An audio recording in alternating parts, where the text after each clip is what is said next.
So, Robert F. Kennedy Jr. has now weighed in on the January 6th incident, where the mostly peaceful protest ended in over 1,000 people being arrested, which incidentally is almost 300% more than those arrested for the biggest riot in all of American history. And I'm speaking, of course, of the George Floyd riots, which took place just months prior to January 6th. Anyway, according to a story by the Washington Post, they said that Robert F. Kennedy Jr., the Democrat turned independent presidential candidate, said Friday that if he was elected, he would appoint a special counsel to investigate how prosecutors handled cases related to the January 6, 2021 attack on the U.S. Capitol. The Washington Post was quick to pounce on Kennedy, who said that there was little evidence of a true insurrection and claimed that the protesters at the Capitol, quote, carried no weapons. Now, he would issue a follow-up statement not long after this original statement, correcting himself, saying this. He said, "My understanding that none of the January 6th rioters who invaded the Capitol were carrying firearms was incorrect. Several have been convicted of carrying firearms into the Capitol building," and added that others assaulted Capitol Police with pepper spray, bludgeons, and other makeshift weapons. However, he went on to reinforce his initial statement by saying this. "As president, I will appoint a special counsel, an individual respected by all sides, to investigate whether prosecutorial discretion was abused for political ends in this case, and I will right any wrongs that we discover. Without the impartial rule of law, there is no true democracy or moral governance." Now, the correction was right, my friends. Out of the 120,000 people attending the Trump rally, just 13 total individuals actually carried firearms, with just 6 entering the Capitol building itself while armed. The Washington Post blasted Kennedy's characterization of the January 6th incident as a, quote, protest that turned into a riot, telling their readers that Kennedy, and I quote, espoused several false claims about the January 6th attack on the Capitol. For example, the Washington Post said, Kennedy in his statement said, "I have not examined the evidence in detail, but reasonable people, including Trump opponents, tell me there is little evidence of a true insurrection." They observed that the rioters had no plans or ability to seize the reins of government. Now, the Washington Post told their readers in response to this that Republicans in 7 states that Joe Biden won sent falsified paperwork to the Senate and the National Archives, falsely claiming that Donald Trump won the 2020 election. Trump's allies then used those documents to try to prevent the certification of Biden's victory on January 6th. Now, the Washington Post added that the text messages and speeches made public across dozens of court cases show that many rioters came to D.C. with the goal of pressuring Vice President Mike Pence and other Republicans to go along with that effort. Several top leaders, the Washington Post said, in the far-right Oath Keepers and Proud Boys groups were found guilty of seditious conspiracy for their actions on January 6th. Now, people protesting what they believed to be an unfair election is a far cry from actively trying to seize control of the government. And this includes the 120,000 unarmed civilians who just so happen to have only 13 people armed among the crowd. It seems to me you might actually need more than that to stop the most powerful government in all the world. But what do I know?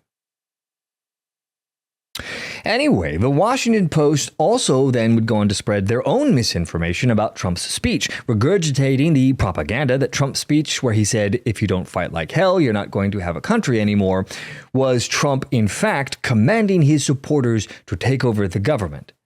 The Washington Post also cited the House Select Committee, which among its members was the political hack and Trump hater Liz Cheney, as well as the biggest liar in all of Washington, D.C., Adam Schiff, the man who has been caught making up Trump statements and pushing verifiably false evidence against the former president, including the Steele dossier, which is one of the most shameful fabricated pieces of propaganda to ever grace the American public in modern times, which led us to the never-ending Russia, Russia, Russia nonsense that the mainstream media was all too happy to repeat, as well as Democrat partisans who ran with it for years.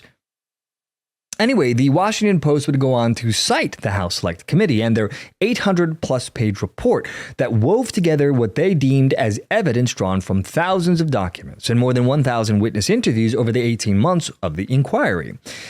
In this report, they would argue that Trump embarked on and orchestrated a plan to remain in office despite his election loss, pressuring state officials, the Justice Department, and his own vice president to help him. Now, this, by the way, is the same House Select Committee, mind you, that after the Republicans took control of the House, tried to cover their tracks following the GOP takeover and deleted files of their House Select Committee investigation into the January 6th incident in an attempt to keep Republicans from reviewing their work.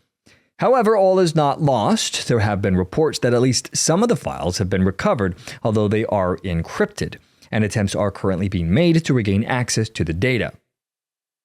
Anyway, the point here is the Washington Post is using the House Select Committee as evidence that Kennedy is wrong in his assertions, and are using the same evidence to castigate Kennedy for being concerned about the quote-unquote harsh treatment of people incarcerated for January 6 crimes, which they complain is a popular far-right talking point.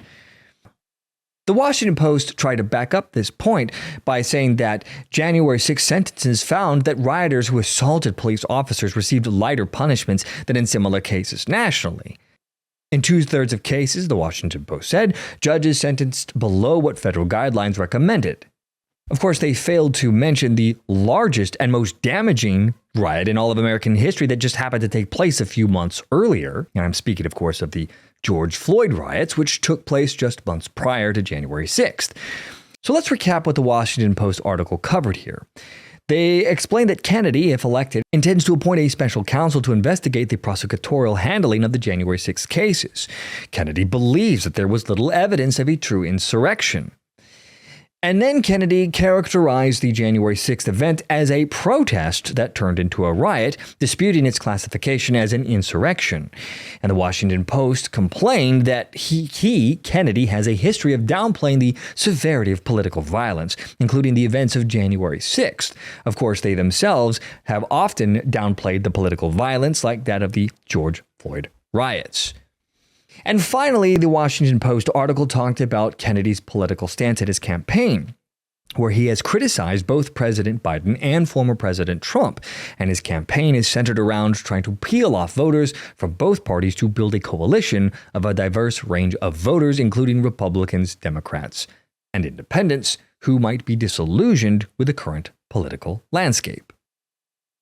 And the Washington Post also, as well as most of the mainstream media outfits, are upset about and trying to highlight Kennedy's assertions and claims that they deem controversial regarding the January 6th attack, his stance on vaccines, and other issues. The attempt by those, like the Washington Post here, is to try and destroy whatever credibility that Kennedy might have with potential voters. Now, I believe that the hope here is to minimize the damage he might inflict on the Biden campaign, as, let's be honest here, most Republican voters appear locked in their support for the former president.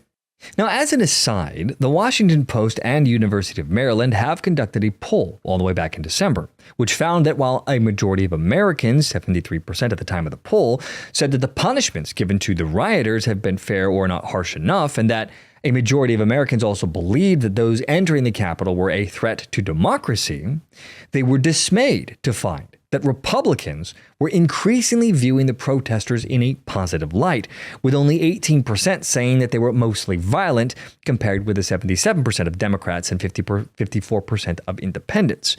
And that, my friends, is going to do it for our program today. As always, thanks for watching. I am Adrian. I'll see you all next time.